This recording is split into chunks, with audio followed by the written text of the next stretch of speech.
Welcome to hit TV. నేను మీ నిర్మల. మనం ప్రస్తుతం తెలంగాణ భవన్ లో ఉన్నాము. మరి 15 నెలల సుదీర్ఘ కాలం తర్వాత మరి ఈ రోజు మాత్రం కేసీఆర్ గారు బయటికి రావడం కూడా జరిగింది. అదే బీఆర్ఎస్ భవన్ లో ఉన్నారు. మరి ఆయన బయటికి రావడం పట్ల కూడా ప్రతిపక్షాలు అయితే చాలా పలు వ్యాఖ్యలు కూడా చేస్తూ ఉన్నారు. అది నిజమా అబద్ధమా ఏంది అనే విషయం కూడా తెలుసుకోవడానికి ఇప్పుడు మనతో పాటు ఉన్నారు బీఆర్ఎస్ కార్యకర్త మంజుల గారు. అడిగి తెలుసుకుందాం. మరి నమస్తే అండి. నమస్తే అమ్మా.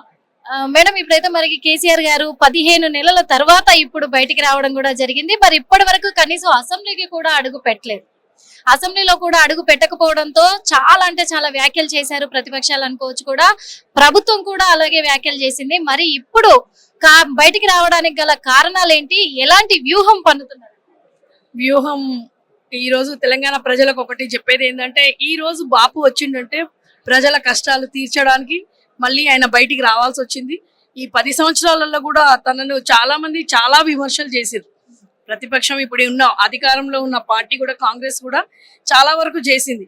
కానీ ఆ 10 సంవత్సరాలు కడుపులో పెట్టుకొని చూసుకున్నాడు తెలంగాణ ప్రజలను బాపు కేసీఆర్. కాబట్టి అప్పుడు ఏ కష్టం లేకుండా తను చూసుకున్న తర్వాత ప్రజలు కూడా మార్పు కోరి కాంగ్రెస్ ని తెచ్చుకున్నారు. కాబట్టి నాకన్నా మంచిగా చేస్తాడేమో, నాకన్నా మంచిగా చేస్తే ప్రజలకు మంచి ఉన్న తర్వాత తన బయటికి రావాల్సిన పని లేదని చెప్పేసి బాపు కేసీఆర్ ఈ 15 నెలల్లో కూడా ఎప్పుడు తన ప్రజలను డిస్టర్బ్ చేయలేదు. కానీ ఈ రోజు ప్రజలు మళ్ళీ బాపు కేసీఆరే కావాలని చెప్పేసి కోరుకుంటున్నారు.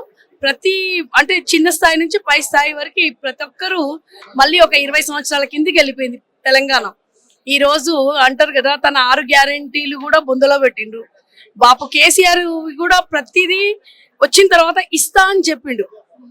కంటిన్యూ చేసుకుంటా, నేను ఎక్స్ట్రా ఇస్తా అన్నందుకు ప్రజలు నమ్మి తనకు ఓటు వేసినందుకు ఈ రోజు కేసీఆర్ బొందల పెట్టింది కాక తన ఇచ్చిన 6 గ్యారెంటీలను కూడా బొందల పెట్టిండు రేవంత్ రెడ్డి. మళ్ళీ పైగా అప్పులు చేస్తుండు. 1,40,000 కోట్ల అప్పులు ఈ 14 నెలలు 15 నెలల్లో చేసిండు. బాపు కేసీఆర్ 10 సంవత్సరాలలో చెయ్యంది ఒక్కింత అంటే అప్పుడు తన అప్పులు చేస్తుండు, అప్పులున్నాయని ఇప్పుడు కూడా అంటున్నాడు. కానీ ఇప్పుడు కూడా 10 సంవత్సరాలలో ఉన్న అప్పుకు ఇప్పుడు తన 15 నెలల అప్పు ప్రజలకు అర్థమైపోయింది. ప్రజలను కన్నీటికి కాదు, ఇప్పుడు రక్తం వస్తుంది ప్రజల కళ్ళల్లో నుంచి. రైతు బంధు లేదు, రైతు బీమా లేదు, 2 విడతలు ఇచ్చే రైతు బంధు వాళ్ళకి ఇచ్చేది లేదు. ఒక్కొక్క రైతుకు 7,500 అప్పు కేసీఆర్ ఉన్నారు. మళ్ళీ మహిళలకు 2,500 ఇస్తా అని చెప్పిండు. ఈ రోజు ప్రతి మహిళకు 18 నుంచి సంవత్సరాలు దాటిన మహిళకు ఇస్తా అని చెప్పిండు. కానీ ఒక్కో మహిళకు కూడా ఇయ్యలేదు. ఇప్పటి వరకు ఆ స్కీమే బొందన పెట్టిండు. ఒక్కొక్క మహిళకు 35,000 రూపాయలు ఈ రోజు రేవంత్ రెడ్డి అప్పుకున్నాడు. తులం బంగారం ఇస్తాడు కళ్యాణ లక్ష్మి తర్వాత. కళ్యాణ లక్ష్మి చెక్కులే రావడం కష్టం ఉందంటే తులం బంగారం 2 లక్షల మందివి ఇప్పటి వరకు పెళ్లిళ్ళని 2 లక్షల కన్నా అబోయింది. ఇప్పుడు మళ్ళీ పెళ్లిళ్ళు స్టార్ట్ అయిపోయినాయి. కాబట్టి ప్రతి హైడ్రా తీసుకొచ్చిండు. 7,000 8,000 మంది ఇండ్లు కూలగొట్టి నిరాశీలం చేసిండు వాళ్ళను, మూసీ సుందరీకరణ అని చెప్పేసి. దాని తర్వాత గురుకుల పిల్లలు 60 నుంచి 70 మంది వరకు పిల్లలు చనిపోయింది.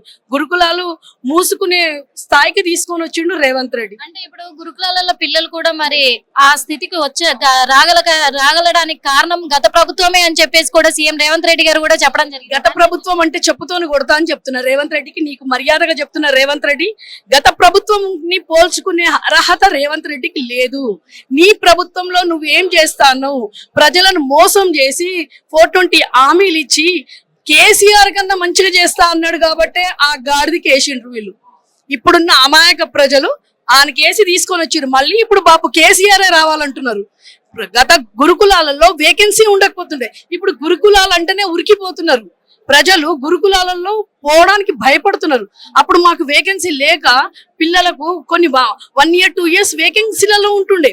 కానీ ఇప్పుడు అట్లా లేదు కదా. గురుకులాలలో పోవాలంటే భయపడుతున్నారు. విషపూరితమైన ఆహారము, పాములు, జొర్రులు, తొండలు అవి ఖర్చు పిల్లలు చనిపోతున్నారు. ఎట్లా అంటావు? గత ప్రభుత్వంతో పోల్చుకునే అర్హత రేవంత్ రెడ్డికి లేదు. ఏ గత ప్రభుత్వము బాపు కేసీఆర్ కడుపులో పెట్టుకొని చూసుకున్నాడు ప్రతి ఒక్కరిని. ఏ రోజు ప్రజలు బయటికి రాలేదు. కడుపులో పెట్టుకొని చూసుకున్నారని మీరు చెప్తున్నారు కదా. ఇప్పుడు మరి బీజేపీ కావచ్చు, ఇటు కాంగ్రెస్ కావచ్చు కొన్ని వ్యాఖ్యలు చేశారు. సీఎం రేవంత్ రెడ్డి గారు కూడా చేశారు. ఏమనంటే ప్రజలకు మంచి చెయ్యలేదు. మాకు మా బాపు కేసీఆరే, ఇప్పుడు కూడా మా బాపు కేసీఆరే. వాడొక పెద్ద పిచ్చి కుక్క, వానికి నమ్మి ప్రజలు వేసిండ్రు. సీఎం స్థాయికి వాడు కూర్చునే స్థాయి లేదు వానికి. ఇప్పుడు కూడా వాళ్ళ మంత్రులు కూడా కేటీఆర్ ముఖ్యమంత్రి అని చెప్పిండు. నిన్ననే ఒక ఇష్యూ చూసిరు మీరు. ఇంతకు ముందు జగ్గారెడ్డి చెప్పిండ్రు, కిరణ్ కుమార్ రెడ్డి. ఎవ్వరు రేవంత్ రెడ్డి పేరు ఎత్తుతలేరు. రేవంత్ రెడ్డి ముల్లే మూట సదురుకో, బ్యాగులు నింపుకోవడానికి వచ్చిండు రేవంత్ రెడ్డి. ఓటుకు నోటు కేసులో దొంగ పట్టుడు పోయిండు కాబట్టే వారిని బూతు మాటలు ఎంజాయ్ చేసిరు పబ్లిక్. వీళ్ళు ప్రజలు ఏంటంటే బూతులు విన్నారు, కొన్ని రోజులు మంచిగా అనిపించినాయి. ఆ వచ్చిన తర్వాత ఇప్పుడు ఎట్లుంది, ఆ బూతులు రివర్స్ పబ్లిక్ ని కొడతా అంటున్నారు, రైతులను చంపుతా అంటున్నారు. లగచర్య రైతులు ఏమైనా టెర్రరిస్టులు అమ్మ? వాళ్ళ రైతులను బీఆర్ఎస్ రైతును రాజులాగా చూసిండు బాపు కేసీఆర్. రైతును రాజులాగా చూసిండు, రైతును రాజులాగా చేసిండు. కానీ ఈ రోజు రైతుని ఏడికి తీసుకొని వచ్చిండు, హక్కడి లేసి తీసుకొని పోతుండు. టెర్రరిస్టులు అవ్వాలేమన్నా, ఆతంకవాదులు అవ్వాలేమన్నా. ఈ రోజు రైతులను తీసుకొని పోయిన తర్వాత రైతుకు వాల్యూ లేదు, పిల్లలకు వాల్యూ లేదు, ఆడవాళ్ళకి వాల్యూ లేదు. ఆడవాళ్ళను కూడా ఇష్టం ఉన్నట్టు బండ బూతులు తిడుతున్నారు. లగచర్య వాళ్ళ ఆడవాళ్ళని తీసుకుపోయి లోపటేసిండు. పోలీసులతో ఎట్లా చెప్పించిండు నైట్ పూట. ఈ రోజు గురుకుల ప్రతి స్థాయి కింది నుంచి పై స్థాయి వరకు తెలంగాణను మొత్తం నాశనం చేసిండు రేవంత్ రెడ్డి. వానికి రేవంత్ రెడ్డికి కష్టం అనేది తెలియదు. తెలంగాణ ఎట్లా కష్టపడి 60 ఏళ్ల గోస పడి 14 ఏళ్ళు ఆయన ఎట్లా గోసపడి అంటే అంటారు కదా, సావు నోట్లో తలబెట్టి మాకు తీసుకొని వచ్చిన ఒక తెలంగాణను ఈ రోజు నాశనం చేయడానికి వచ్చిండు రేవంత్ రెడ్డి. అట్లాంటి తరిమి కొట్టడానికి ఈ రోజు ప్రజలు ఉన్నారు. ఈ రోజు మా బాపు కేసీఆర్ కూడా ప్రభంజనం. ఈ రోజు 14 నెలల తర్వాత 15 నెలల తర్వాత ప్రతి ఛానల్ మీరు ఓపెన్ చేసి చూడండి, యూట్యూబ్ ఇదంతా కేసీఆర్ చేపిస్తలేడు కదా. ప్రజలు బయటికి ఎందుకు వస్తుండ్రమ్మా? ఈ ప్రభుత్వంలో పోలీసు వాళ్ళని కొట్టిపిస్తాడా, ఆశా వర్కర్లను కొట్టిపిస్తాడా, ఆర్బీలను కొట్టిపిస్తాడా? జీతాలు ఎందుకు వస్తలేవు? లేకుంటే 1 తారీఖు ఇస్తా అని చెప్పినావు కదా రేవంత్ రెడ్డి. ఈ రోజు ఒక్కొక్కరికి 7 నెలలు 8 నెలల నుంచి జీతాలు రాలేదు. ఎక్కడ పోయినాయి? 1,40,000 కోట్లు అప్పు చేసినావు. ఎక్కడ పెట్టినావు ఆ అప్పు చేసి ఎక్కడ పెట్టిండు? ఎవరికి ఏ స్కీమ్ ఇచ్చినావు? ఏ స్కీమ్ లేదు. హాస్పిటల్లో చనిపోతున్నారు, హాస్పిటల్లో ఆక్సిజన్ లేవు, మందులు లేవు. గర్భవతి ఈ రోజు న్యూట్రిషన్ కిట్ లేదు. ఒక కడుపుతో ఉంటే పెళ్ళైతే ఆ అమ్మాయి కడుపుతో ఉంటే మళ్ళా డెలివరీ అయ్యే వరకు ఆశా వర్కర్ తన ఎంబడి ఉంటుంది. ఈ రోజు అవన్నీ ఎక్కడ పోయినాయి అమ్మా? ఈ రోజు అవన్నీ ఎక్కడ పోయినాయి? ప్రతి దాంట్లో బాబు కేసీఆర్ అవన్నీ చూసే ఈ రోజు పెద్ద మనుషులది, పిల్లలది, ఉద్యోగులది ప్రతి ఒక్కరిది చూసి ఈ రోజు ఆయన బయటికి వచ్చి మాకు దిశా నిర్దేశం చేయడానికే బాబు కేసీఆర్ ఈ రోజు బయటికి వచ్చిండు. బయటికి వెళ్తలేడు అంటున్నాడు. ఈ రోజు రేవంత్ రెడ్డి ఎక్కడ పోయి కూర్చున్నాడో తెలుగు. మీరు అంటున్నారు కరెక్టే, కానీ ఇన్ని రోజుల తర్వాత, ఇన్ని నెలల తర్వాత మరి కేసీఆర్ గారు ఫామ్ హౌస్ కే పరిమితమైన కేసీఆర్ గారు ఈ రోజు బయటకు వచ్చారంటే, అంటే కార్యకర్తలకు ఏమైనా ఇప్పుడు హామీ ఇవ్వడానికి వచ్చారంటారా? మరి కార్యకర్తలకు కాదు, ప్రజలకు ఇవ్వడానికి వచ్చింది. కార్యకర్తలకు మాకు అవసరం లేదు. బాబా కేసీఆర్ వస్తున్నాడు అంటేనే మాకు పెద్ద అంటారు కదమ్మా పండుగ. కార్యకర్తలకు మాకు దిశ మళ్ళీ ప్రజలలో పోయి అధికారంలో ఉన్న వాళ్ళు బయటికి వస్తలేరమ్మా. మేము బయటకు వచ్చి పని చేస్తున్నాం ప్రజలకు. హైడ్రా దాంట్లో మేము లీగల్ సెల్ పెట్టించి వాళ్ళకందరికి స్టే ఇప్పించిండు బాపు కేసీఆర్. రైతులకు పోతే చనిపోతే వాళ్ళ దగ్గర పోయి అరుచుకుంటుండు మా బాపు కేటీఆర్ అన్న, కవితక్క. బీసీల కోసం కొట్లాడుతున్నాం మేము. ఈ రోజు వీళ్ళు అంటారు కదా అధికారం నుండి బయటకు వస్తలేరు. వాళ్ళు ఫామ్ హౌస్ లోనే ఉన్నారంటే, ఫామ్ హౌస్ లో గత 10 సంవత్సరాల నుంచి ఫామ్ హౌస్ అన్నాడు. ఈ 15 నెలల నుంచి ఫామ్ హౌస్ లో ఉన్నాడు. 10 సంవత్సరాల నుంచి ఉన్నప్పుడు మళ్ళీ ప్రజలకు ఏం సంక్షేమం ఇయ్యలేదా? ఎక్కడున్నా తన పిల్లలను, తెలంగాణ బిడ్డలను ఆయన చూసుకునే తనకు తెలుసు కాబట్టి ఈ రోజు మళ్ళీ వచ్చి మాకు ప్రజలలో పోయి ప్రజలకు ఏం కావాలి, ఇప్పుడు మళ్ళీ ఏమి ఇవ్వాలి, ప్రభుత్వం తరఫున కొట్లాడి వాళ్ళకి తీసుకొని రావడానికి ఈ రోజు బాపు దిశా నిర్దేశం చేయడానికి మా బాపు కేసీఆర్ బయటికి వచ్చింది.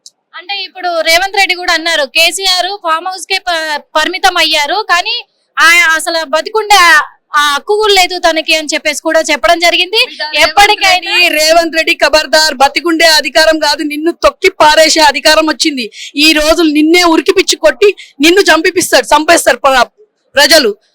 బాపు కేసీఆర్ ఎప్పుడు చనిపోడు. తెలంగాణ ఉన్నన్ని రోజులు బాపు బతికే ఉన్నట్టు. తెలంగాణ అంటే బాపు కేసీఆర్ అంటేనే తెలంగాణ ఎవరు తీసుకొచ్చిండ్రా నాయన? ఉద్యమాలలో ఎక్కడున్నావురా నాయన నువ్వు? ఈ 1-2 ఏళ్ల కుక్కలాగా మురిగి ఈ రోజు ఆ కుక్కను తీసుకుపోయి సింహాసనం మీద కూర్చోబెట్టి తెలంగాణ గురించి మాట్లాడే అధికారం లేదు. కేసీఆర్ బాపు గురించి మాట్లాడే కానీ వానికి ఏంటంటే కేసీఆర్ గురించి మాట్లాడితే వానికి ఆ రోజు తిండి వెళ్తుంది బయటికి. ఒక కడుపు అంటారు కదా, పుట్టబతుకులు అనేది ఆ రోజుకు ఒక 2 మాటలు మాట్లాడితే ఇంత అన్నం పెడతారు. అట్లా వాడు తెలంగాణలో కేసీఆర్ ని తిట్టి ఈ రోజు సీఎం అయిండు.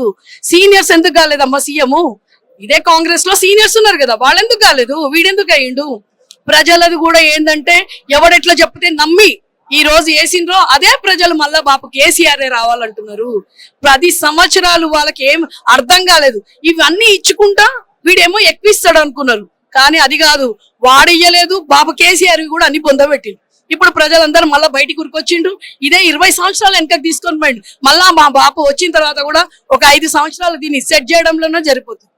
చివరిగా ఒక్క క్వశ్చన్, మొన్న బండి సంజయ్ గారు అయితే ఒక వ్యాఖ్యలు చేయడం జరిగింది. ఏమన్నారంటే ఇప్పటికే బీఆర్ఎస్ భూస్థాపితం అయిపోయింది, కాంగ్రెస్ ప్రభుత్వం కూడా పడిపోబోతుంది, ఎప్పుడు పడిపోతుందో తెలియదు కానీ పడిపోవడం పక్కా అన్నారు. దీని మీద ఏం చెప్తారు? బండి సంజయ్కి ఒకటే చెప్తున్నా, బండి సంజయ్ నువ్వు రేవంత్ రెడ్డి గారిని దొత్తువి. బండి సంజయ్, రేవంత్ రెడ్డి, మోదీ వీళ్ళంతా ఒకటే. ఎందుకంటే వీడు వాడంటాడు, వాని వీడంటాడు. ఈ మొన్న కూడా రాహుల్ గాంధీ ముస్లిం అని అంటాడు. ముస్లిం కాదు, ఆయన పార్సీ. రాహుల్ గాంధీ కులం ఏందో తెలుసుకో బండి సంజయ్. బండి సంజయ్ నీకు ఏందో అసలు రాజకీయం చేయడం రాదు. వాని కూడా రేవంత్ రెడ్డి లాగానే కేసీఆర్ ని తిట్టిండు కాబట్టి ఈ రోజు ఆ సెంట్రల్ కు మినిస్టర్. సెంట్రల్ నుంచి ఏం తెచ్చినవరో బండి సంజయ్ నువ్వు? ₹1 ఇప్పటి వరకు తెచ్చినవా? సెంట్రల్ మినిస్టర్ అయినవు నువ్వు, ఏం తీసుకొని వచ్చినవు? బండి సంజయ్ కి తెలంగాణ గురించి మాట్లాడే అధికారం లేదు, బాపు గురించి మాట్లాడే అధికారం లేరు. తెలంగాణ ఉద్యమాలలో ఎవరున్నారు? వాళ్ళు తెలంగాణ గురించి మాట్లాడే అధికారం ఉంటది. గల్లా ఎత్తుకొని తెలంగాణ గురించి మాట్లాడేది సత్తా ఈ రోజు తెలంగాణ 4,30,00,000 మందికి తెలుసు. ఈ రోజు బీసీలను కూడా 30 లక్షల మందిని తక్కువ చేసిండు రేవంత్ రెడ్డి. మళ్ళీ కులగణన మళ్ళా చెయ్యాలంటే రీసర్వే చేస్తున్నాడు ఇప్పుడు. అంటే బీసీలు పెరగరంట, ఓసీలు పెరుగుతారంట. ఇక వాడు ఎంతవరకు పరిపాలన చేస్తాడో ఈ రోజు ఒక చిన్న పిల్లగాని అడిగితే చెప్తారు. చిన్న 10 సంవత్సరాలకు 13% పెరుగుతారు. 13%. అప్పుడు 52% బీసీలు ఉంటాయి, ఇప్పుడు 42% అయినట. అంటే బీసీలు ఒక 30 లక్షల మందిని 20 లక్షల మందిని చంపేసిండు. అంటే చంపేసిందంటే బీసీల గొంతు నొక్కడానికి చూస్తున్నావు రేవంత్ రెడ్డి. మళ్ళా నువ్వు సర్వే చేస్తున్నావు కాబట్టి సర్వేలలో బీసీలు ఉంటారా, ఓసీలు ఎట్లా పెరుగుతారు, బీసీలు ఎందుకు పెరగడం నువ్వే చెప్పాలి. హిట్ టీవీ యాప్, ఇందులో short news, live news, entertainment shows, movies, digital magazines తో పాటు మీ జిల్లా వార్తలను కూడా ఫ్రీగా చూడొచ్చు. అంతేకాదు కేజీ నుంచి పీజీ వరకు విద్యార్థులకు స్కాలర్షిప్ కూడా అందిస్తున్నాం. ప్రతి వారం 10 మందికి లక్కీ డ్రా ద్వారా ఒక్కొక్కరికి 10,000 రూపాయలు అందిస్తున్నాం. ఇంకెందుకు ఆలస్యం, వెంటనే హిట్ టీవీ యాప్ ని డౌన్లోడ్ చేసుకుని ఫ్రీగా ఎంటర్టైన్మెంట్ పొందండి. Hit TV app. Hit TV app. Please download hit TV app. Hit TV app ని ఫ్రీగా డౌన్లోడ్ చేసుకొని ఎంజాయ్ చేయండి. మీకు నచ్చిన ఎంటర్టైన్మెంట్ కోసం హిట్ టీవీ యాప్ ని ఫ్రీగా డౌన్లోడ్ చేసుకొని ఎంజాయ్ చేయండి. హిట్ టీవీ యాప్ ని డౌన్లోడ్ చేసుకుని ఆస్వాదించండి, ఆశీర్వదించండి. ఇంతమంది సెలబ్రిటీలు హిట్ టీవీ యాప్ ని డౌన్లోడ్ చేసుకోండి అని చెప్తున్నారంటే ఎంత మంచి యాప్ ఆలోచించండి. అమెరికాలో చదవాలనుకునే వాళ్ళకి విశ్వసనీయమైన పేరు మన శౌర్య కన్సల్టెన్సీ. UK లో 1 year masters, UK లో 1 year masters, 2 years work permit up to 5 years visa. Contact Saurya Consultancy. Contact 89851 89851.